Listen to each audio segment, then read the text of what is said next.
Well, hello there, and welcome back to another episode of Help My Business is Growing, a podcast where we explore how to grow and build a business that is healthy and sustainable.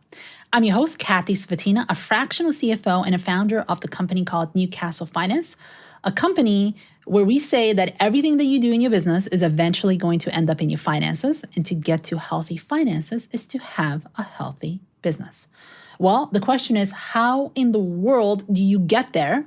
Well, the answer to that is, at least a part of it, is that you listen to this podcast where we give you some good tips and tools on how you can actually get there. As you grow in your business, you might struggle to form or even identify the right partnerships. And that is unfortunate because if you are struggling with this, that means that you can miss some opportunities, you can fall behind your competitions, or even fail to meet your customer needs. So how do you get started with collaborations to elevate your business? And how will they help you turn challenges and opportunities? And how can you spot and seize those right partnerships for success? So this episode is all going to be about collaborations and the right type of partnerships for your business. As a reminder, all of the episodes on this podcast have blogs and detailed timestamps, and we linked all of those in our episode show notes. So if you're interested in that, please go ahead and look at it. It's there for you as a resource. My guest today is Chad Jenkins. He's a lifelong entrepreneur and visionary known for reshaping businesses to deliver remarkable returns. With 3 groundbreaking methods and boundless curiosity, he serves as a catalyst for business growth. Collaborating with leaders across industries, he uncovers hidden opportunities, achieving exponential enterprise value growth. Chad's track record includes 40-plus high-growth companies and numerous successful growth partnerships. Now he empowers others through growth collaboration partnerships and the SeedSpark Growth Academy. His new book, Just Add a Zero, is a guide to outperforming competitors and achieving exponential growth through collaboration. Join us.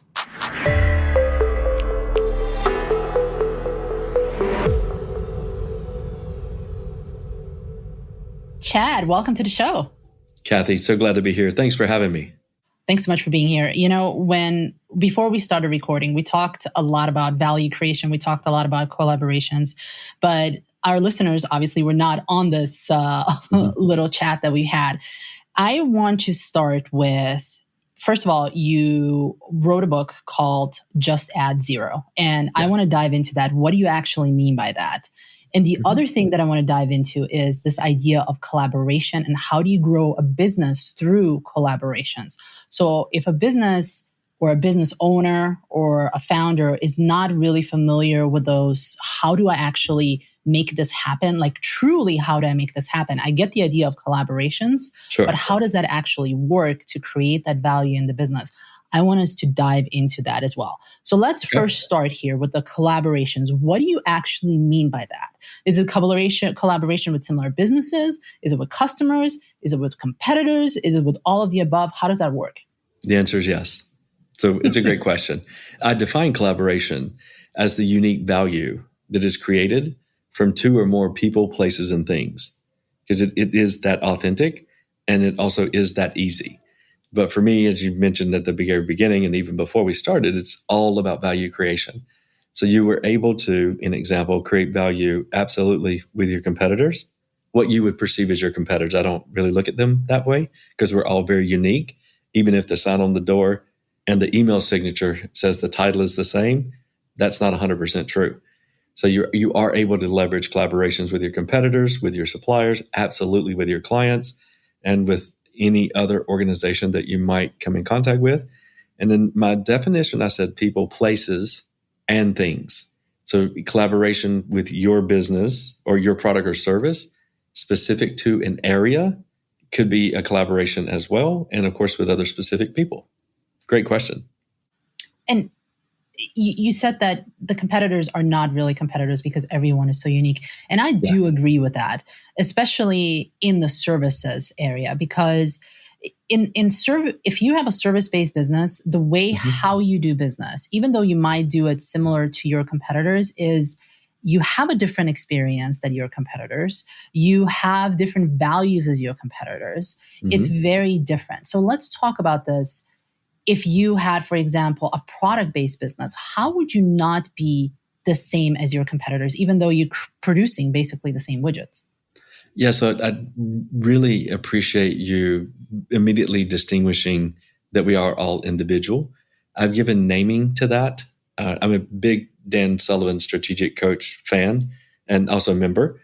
Their concept is unique ability and it's extremely strong. I would suggest everyone on the planet go and find your unique ability. As we've talked about already, mine is all value creation. So for me, your unique ability applied is what I classify as your unique value contribution. So once you get to that particular purity of the way you create value, you're different. You're a different litigation attorney than the guy right beside you, potentially in the same office, or you're a different electrician than another electrician. So you picked up on it very quickly. When there's services, it's very easy to understand, at least, or to begin to get your arms around it. In the products, I would say the same thing is true. The product that you've created is a culmination of many things in collaboration coming together to create that value.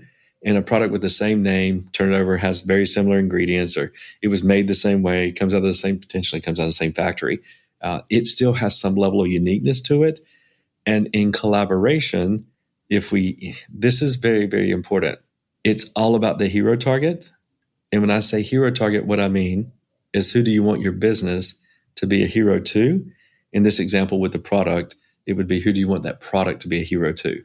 So focusing on the hero target, always and foremost first, and the hero target can be a supplier, whoever's supplying your organization, a logistics provider, could be a marketing partner, it could just be a vendor. All of those are heroes that you want your business to be a hero to, I should say. Same thing with product. So being able to look horizontally, and I talk a lot about this and many other things that I communicate on, especially with my entrepreneurs that are in my growth partner network, vertical vision versus horizontal vision. We all have vertical vision. We are focused on scaling our organizations based upon best practices. You may have just gotten back from your industry show, whatever the association is in your vertical, and they told you about best practices, which I hope we all know that's just average, right?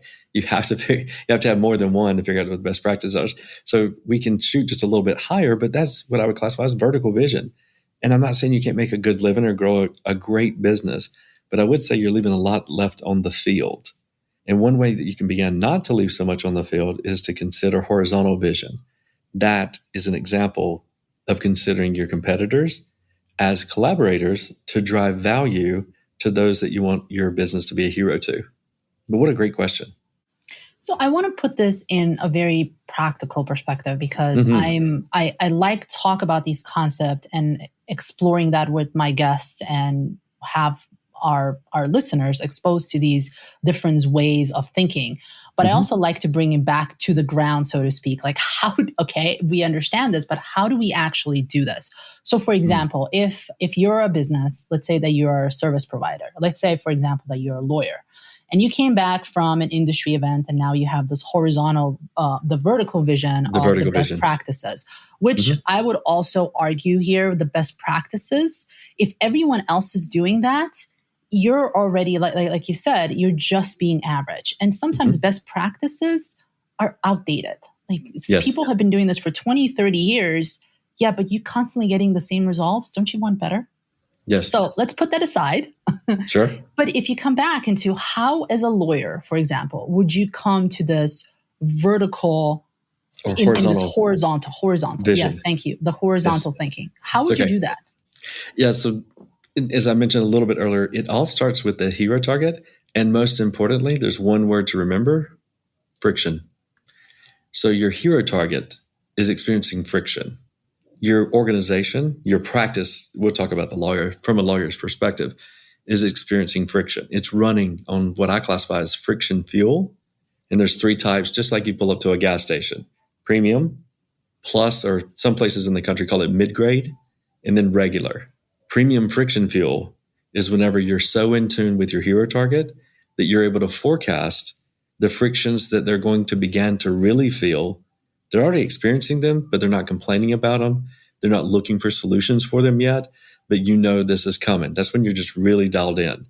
And based upon being really dialed in and in tune with that hero target, You began today creating products and services that I guarantee you they did not talk about at the industry show or the association meeting at the annual. They just don't communicate about this stuff because they're too enamored with the industry that they're in. They're looking for benchmarking and best practices and all the types of things that try to help you scale, not understand why, because it's about the industry. Whenever you signed up, that's what it was about. And I would tell you, that's not really what it's all about. In some contexts, if you have vertical vision, it's 100% applicable. But from a value creation and innovation standpoint and being out in front of the competition and defying whatever the conventional margins are in your industry, it's about friction and being in tune with those that you serve. So we'll go back specifically to the lawyer. Whenever they're really in tune with that hero target and they can forecast those frictions, they're likely not already suited to provide those products and services. So they may open their eyes up horizontally and begin to look at what is happening in this hero target's journey. Where do they come from? And whenever we do what we do best, and you have examples of that because you've got good feedback from your clients / your hero targets, where do they go? Because inevitably there's commonality to after you deliver your product or service in the best way that you possibly can, you can, if you really inspect it, there are patterns or trends, not only where they go after you, but where they come from. Those are excellent collaboration partners. And what you're doing just at the most rudimentary level, there's a fundamental rule that I do try to lead by, make it easy for clients to do business with you. Well, if you figure out where your clients are coming from, by and large, and you find out where they're going after you deliver your product and service, and you would consider collaborating with what came before and what came after, you're affording those hero targets to do business with one, not sign 2 or 3 different agreements. You're allowing them to do business with you potentially and being able to get those other products and services. You're making it truly easier for them to accomplish the goals that they are because you're just studying them. It's not about you, it's about them. So even in legal, that is applicable. Another good question. Yeah. So what this sounds like to me is you really truly need to know your customer and their customer journey, like before they start working with you and what happens after, and also being that connector of resources for your customer so that you can help them achieve whatever they want to achieve, as before they start working with you and even after. They talk about the least expensive client to get is the one that you already have. As well, we all would probably understand that for someone to do business with you, they have to like you. First, they have to know you. Second, they have to like you. Then they have to trust you.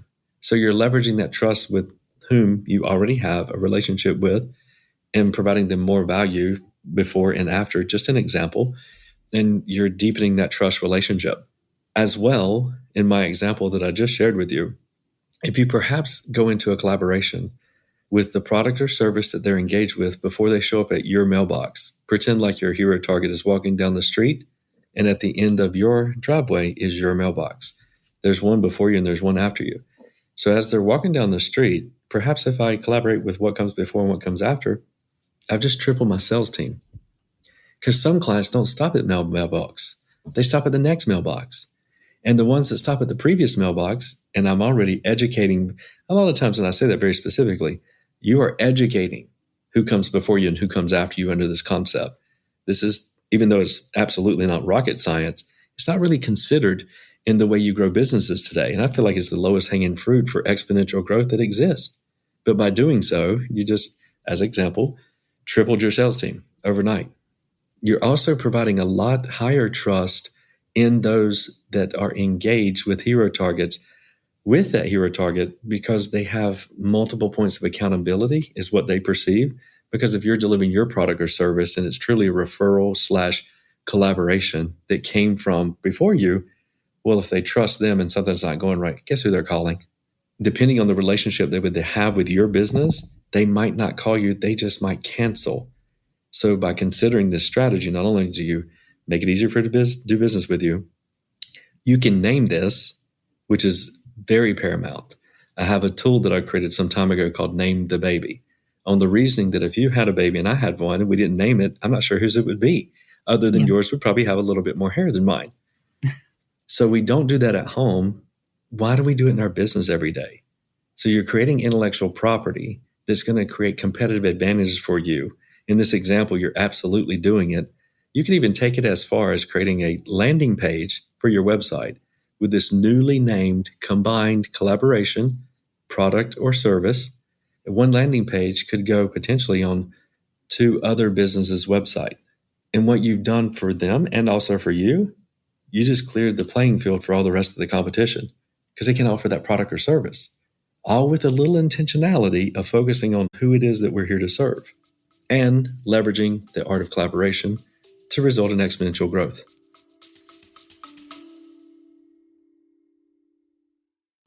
Hey there, and thanks for listening. And before we dive back into this discussion, let me ask you this. Is your growth causing financial headaches? Are sales up but profits aren't matching? And are your financial practices still stuck in entry-level mode, making you stressed because you can't keep up with your growth? If so, sounds like that your finances are in a bit of a jam, but don't worry, it's not you, it's your financial setup. And here is the solution. It's the Next Gen Finance Blueprint by us, Newcastle Finance. It's a CFO-led roadmap that will bring your fuzzy finances into focus. It will give you a clear money picture, and it will create an action plan to fix your issues with a roadmap that makes progress simple and tell you exactly what to do. You will do this, and then this. And we're talking long-term solutions here, not slapping on bandages and hoping for the best. You get a holistic perspective. You need to manage your money wisely from now on, even if you grow to hundreds of millions and beyond. If you're ready to level up your finances, head to newcastle.finance/blueprint and schedule your Next Gen Finance Blueprint. Now back to the show.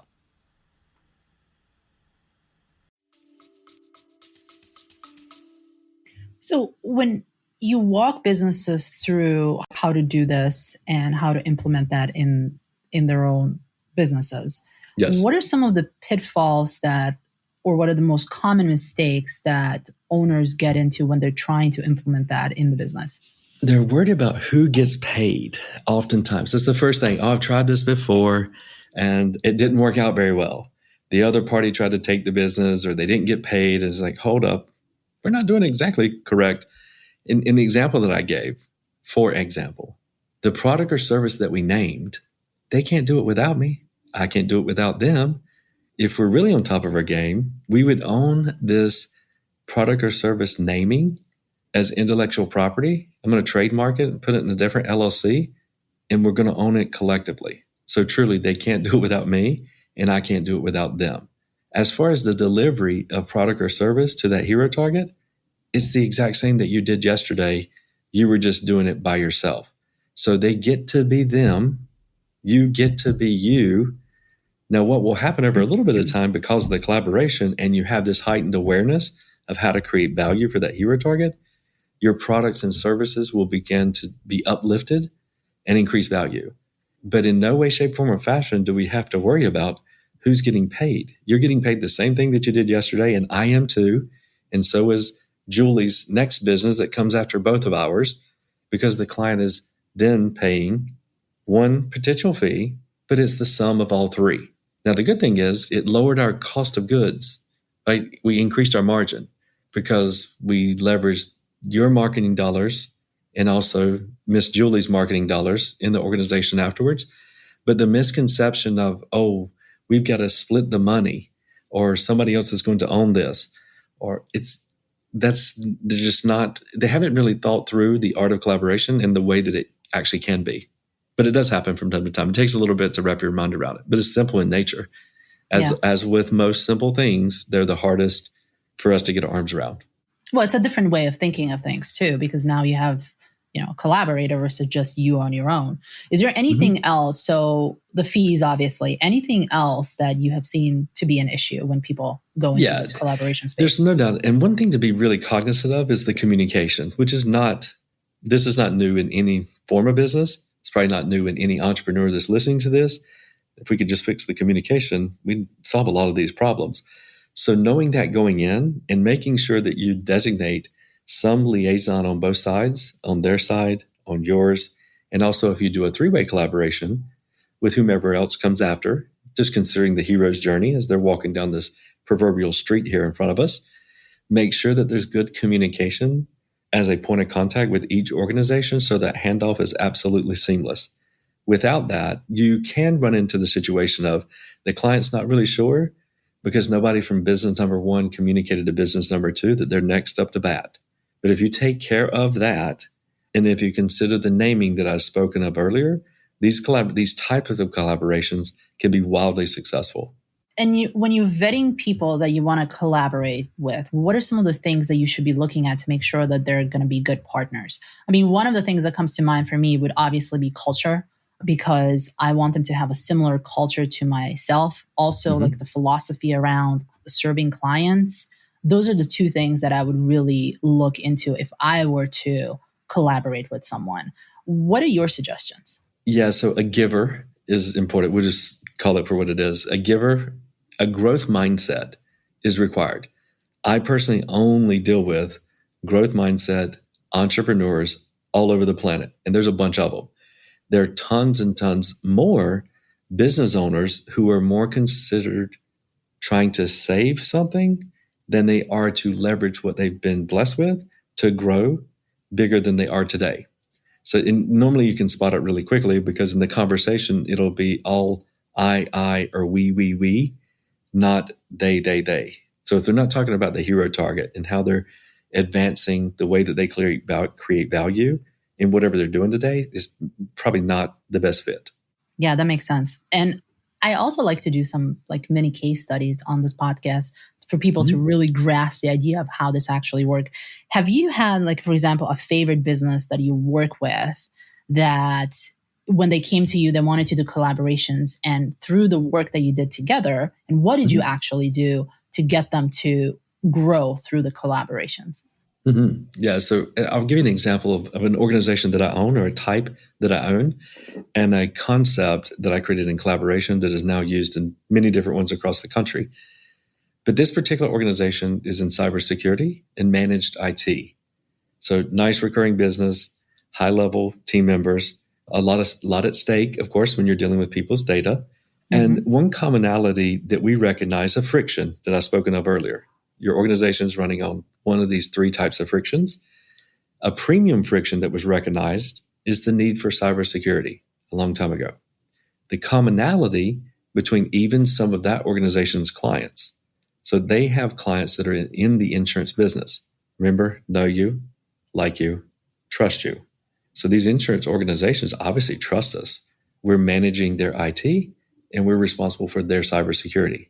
But when we take one big step back and look at our client base as a whole, or client base in that category as a whole, we notice that there's many of them that need cybersecurity insurance. We have clients that would love to provide cybersecurity insurance. And what's the way that you could create more value? Not only receive, but maintain the least possible premium, including maintaining a high level of security. So I talked about naming earlier, and the name that we brought together for that particular new product or service was called Cyber Sense. Of course, you would assume SENCE. No, CENTS, Cyber Sense. And what that was, and we empowered both organizations, and we've done this quite a few times across the country for other growth partners that are also in that same industry, is the Cyber Sense program.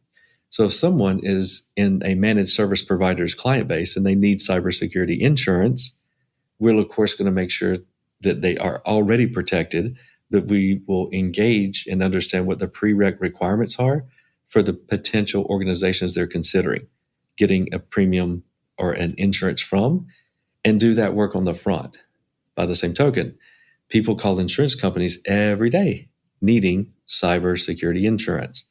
Well, at that time, my firm and many other firms across the country now provide this initial assessment for them completely free. We do a walkthrough on the findings, and if they do not have a cybersecurity partner they're already engaged with, of course they can engage with our firm or another firm that provides this service to go ahead and button up those holes, which is the right thing to do in the first place, right? You don't want the bad guys getting in. And the result is a better premium. The result is more trust with those insurance providers who now offer the Cyber Sense program. Because if you don't have that on your website or you're not offering it, whoever is has a competitive advantage, right? And because no one is there to sell anything, we're literally doing these assessments proactively and helping them chisel down and get the best possible premium, everybody in the collaboration, including the hero target, wins. So I have many others, but if you need more, but that one's pretty easy to get your arms around. And of course, it's replicatable. You could go to every major city in the United States if you're a managed service provider and consider something like I just shared with you, because everyone wins. And there's many other products and services just around that individual category or vertical to increase the value. Then, it wasn't technology based. This was business based, right? They have to pay this, not one time, every year. And you want them to be safe and secure. Again, alignment with the hero target, right? The insurance broker wants a recurring engagement.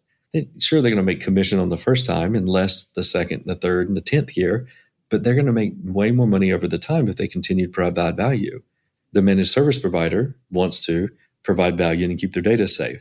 All you're doing is combining two products or service, get a unique name, provide some competitive advantage, and increase the value to the hero target. Everybody wins. Yeah, that's a great example. And, I'll ask you this. Obviously, someone needed to come up with this idea. And if I could be a fly on the wall, how were those conversations? Was it that someone came up with the idea of maybe let's survey our customers, see what they need, or that some salesperson or maybe an owner figure out, the light bulb went off. Why don't we combine those two together? How did, from not having this idea in the first place, but then coming up with this and with a new revenue stream, how do you come up with this? Is it through the conversations? Is it because you have intentionally set up, a meeting with your salespeople? How does that work? So I don't want this to come across like a pompous. I'm fortunate that I don't have any formal education. As growing up, it was all value creation from about the age of 8. So I just look at things differently, and I'm naturally curious.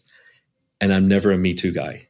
Therefore, I don't have all these preconceived notions around the industry best practices, et cetera, we've spoken about earlier. It's all about how can we create value for those that we're serving, and what resources do I have at my fingertips based upon a little formula that a friend of mine, Dean Jackson, coined. And that formula is vision, capability, times reach. And if you really unpack all growth, someone has vision, someone has capabilities, and someone has reach.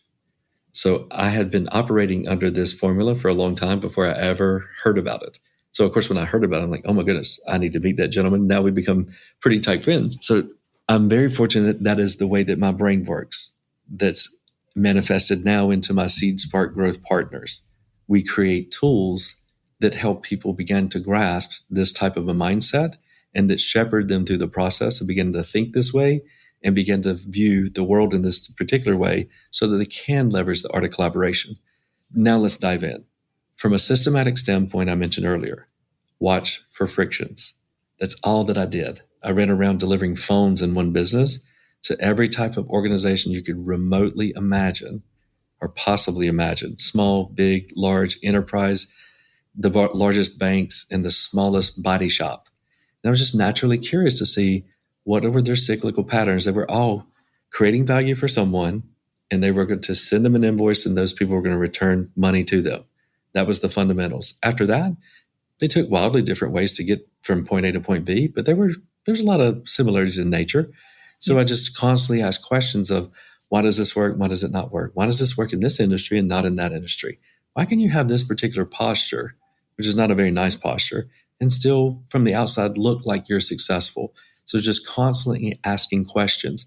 But what I recognized is the ones that seemed to stay out front were constantly evaluating and responding to frictions. And I'll make frictions a lot more reachable for understanding. You received some this morning. It was either the first phone call, it might have been the first text message, assuming some of us still get phone calls, the traditional phone calls. But it's the first text message, and more highly likely, it was the first email. And whenever you read the first 2 or 3 words of that email, text message, or listened to that phone call, or maybe a chat as you came down the hallway, you did a miniature shoulder shrug. That's a good litmus test. As you're reading those first 3 to 5 words and you cringe just a little bit, that's a friction. What I've noticed, and just being aware for years and years, is even I, as the entrepreneur, was most responsible to identify trending in those frictions, i.e., I said I was going to make it a lot easier to understand, complaints. There could be a complaint from your team member, could be HR related, could be a vendor, and it could be your client. But us as the entrepreneur, we're responsible for, by and large, the entire organization. But the buck does stop here. If we are not recognizing the trending in these frictions, then we end up seeing it. And we're running on regular friction fuel because our hair's on fire, renewals are down, our pipeline's drying up, and our attrition's through the roof. People are just leaving, right?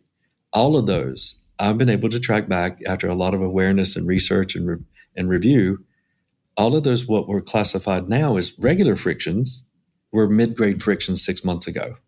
And if you really dig into it, and I've dug into many, validating this theory to create this system to empower small to medium and even large organizations with friction fuel, they were premium friction fuel 2 years ago or even a year ago. But we didn't catch it, nor did we respond whenever the complaints started really ramping up. And now we're reacting. We got to ramp up hiring, or we got to hurry up and spend some more money in marketing because our pipeline's drying up. All of those are frictions. So being able to first systematically capture them, and I'll tell you, it's a very expensive thing. It's called a shared mailbox. And for the ones who are in the industry know that that's zero cost. Everyone who's listening is either hosted on Google Apps at this day and time, or they're hosted on Office 365. So a shared mailbox is literally zero. A lot of us use them for PO ad or vacation ad, or just receipts ad is one that I implemented many, many years ago to automate expense capture. So friction at yourcompanyname.com, which you could do probably in 24 hours.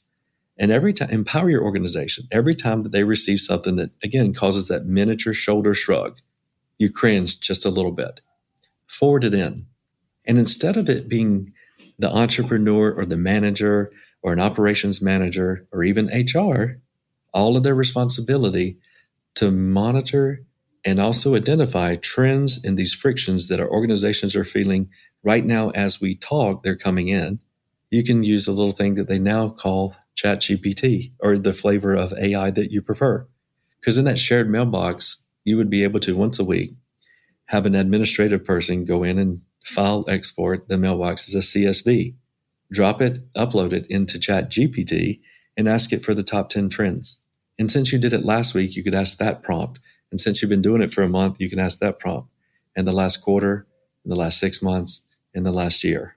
So if those types of voice of our hero target, whether it be internal, logistics issue with our supplier, pricing issue, returns, maybe it's loading dock, the gentleman's unloading 16 tractor trailer loads of windows, and this is a real world story for one of my clients.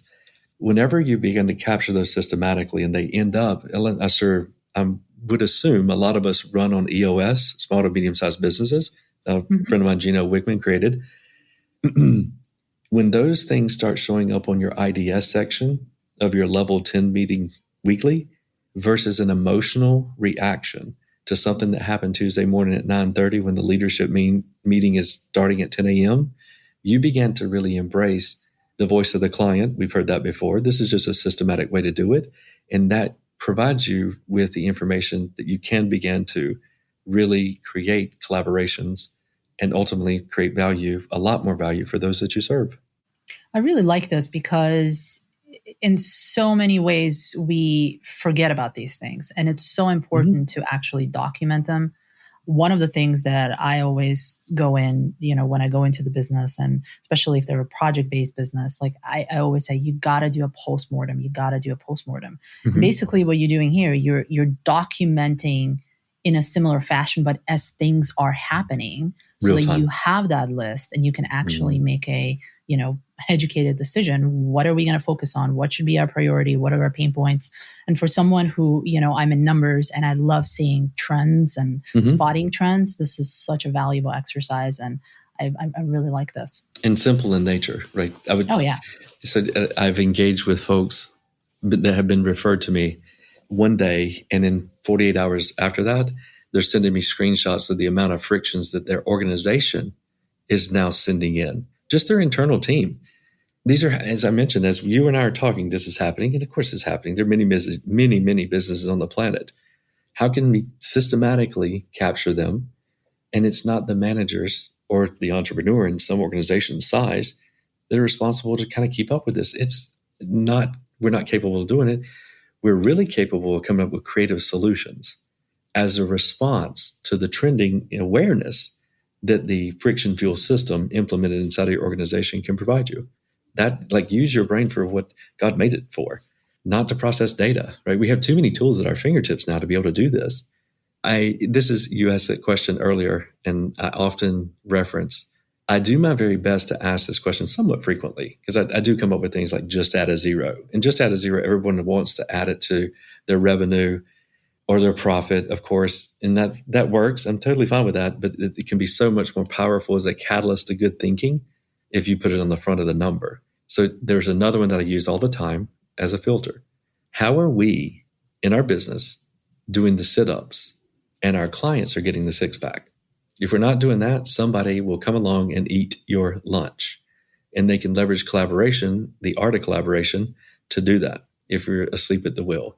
So capturing these frictions is paramount. You're doing it in your own little fashion, depending on if you have a fully developed system like I just shared with you. Remember that very expensive shared mailbox. But just elevating yourself to have a true system to do it can be very empowering. And whenever you are able to capture those frictions and figure out exactly what our clients, internal, external, are really wanting and asking, what are they feeling? What sit-ups are they having to do? You begin to empower yourself to win. But you're not going to have those resources. And that's wonderful.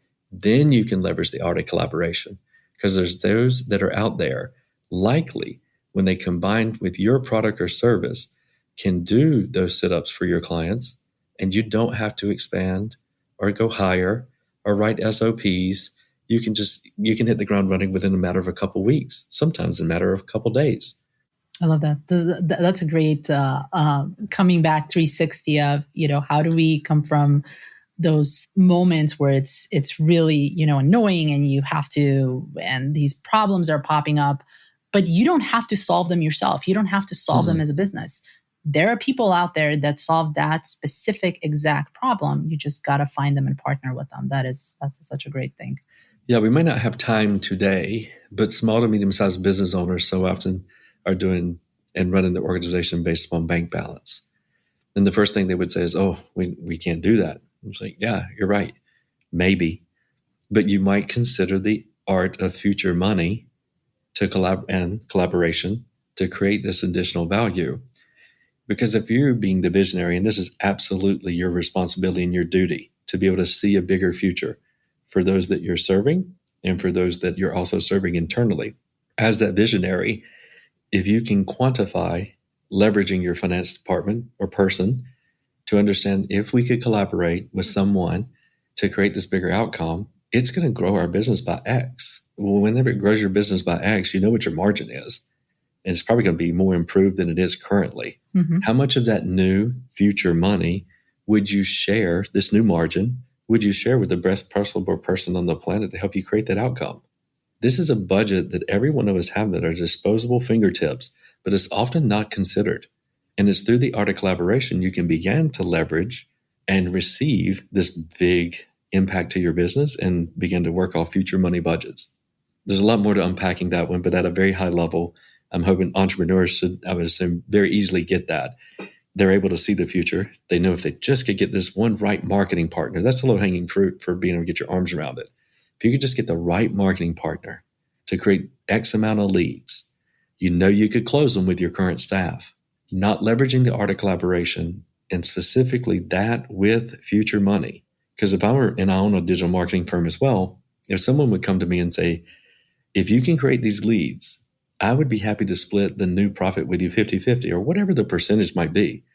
I would almost guarantee you with any dollars that I have in bank accounts that that's going to be a much, much better margin than any other digital marketing firm on the planet's getting, because you're splitting the outcome, right? You're participating in the deal. Well, then, of course, that business owner who probably didn't have the budget for whatever campaign is going to take, nor did they really have the acumen or the wherewithal to hire the right digital marketing partner. Oftentimes, you're setting yourself up for failure, but leveraging the art of future money and the art of collaboration, you can put yourself in a place for success. Make a lot more money too. Yep. Chad, this has been an absolutely fabulous conversation that we had. There's a lot of stuff here to unpack too, so we'll probably have to even have you on another episode later in the future. But if someone is listening to this and says, okay, I understand the collaboration, I understand, what should be done in practicality, but what is the one next step that they can do in the next week or so to get them closer to that collaboration? What is something actionable that they can do? Capture those frictions. For sure. That'd be the very first thing that I would say, because it's so low hanging fruit. And then I would have a conversation with those that I serve and say, in our engagement or in what you do, whether it comes before me or after me, you've been working together 10 years or fill in the blank, whatever that's applicable to who you're talking to. Is there anywhere that you feel like you're having to do the sit-ups before you get the six-pack? It's an awesome little question. And will they load you up with ideas? Those ideas, you're not going to have the products or services available. Look to the left and to the right. Figure out who in your industry or your market is the best at providing those, and pick up the phone and call them and say, hey, I have a crazy off-the-wall idea that you can do what you do and I do what I do. We're going to make some more money. And when they say, we don't know what the hell you're talking about, you're welcome to go to SeedSpark.com and submit a contact us, and I'll jump on a call and have a conversation with both of you and just map out the collaboration opportunity for you. That'll get you off and running. And perhaps that's something that you like to do. We obviously love to partner on outcomes as well with growth-minded entrepreneurs only. And that's another thing that I wanted to ask you, but you kind of alluded into this. Where can people find you on the interwebs? Oh, on the interwebs, on the World Wide Web. I like to say that because it shows that we're a little bit older. It's very funny, the World Wide Web. So LinkedIn is very easy. We are quite active there. And a lot of the concepts that I create, you are able just to read back through those posts and begin to get your arms around it. But that's a good little place for resource material. As well, SeedSpark.com, which is where our growth partners, that's the organization that I do my growth partnerships with in collaboration, 100%, all based upon future money. That's another place that you can go to and reference. And you mentioned the book earlier. The current one, which is truly Just Add a Zero, is an awesome. You can go to justaddzero.com to find it there. It talks a lot about collaboration. I mentioned, I think earlier, that I've been doing this since I was 8 years old. It just took a lot of different forms and over 50 different organizations that I started. Now I just do it for other people. It talks a good bit about and gives examples in that particular book. And then upcoming, I believe in the 1st of October, I'll be launching Friction Fuel as a book, which will have a complete systematic process and many examples. So a little bit on the horizon as well. That's great. Thanks for letting us into that little secret that the new book is coming. We're going to have all of these in the episode show notes. So if you're interested, please go ahead and connect with Chad and buy his book. It's a really good book. Thanks so much, Chad. Oh, it's been a pleasure. Thank you very much for having me.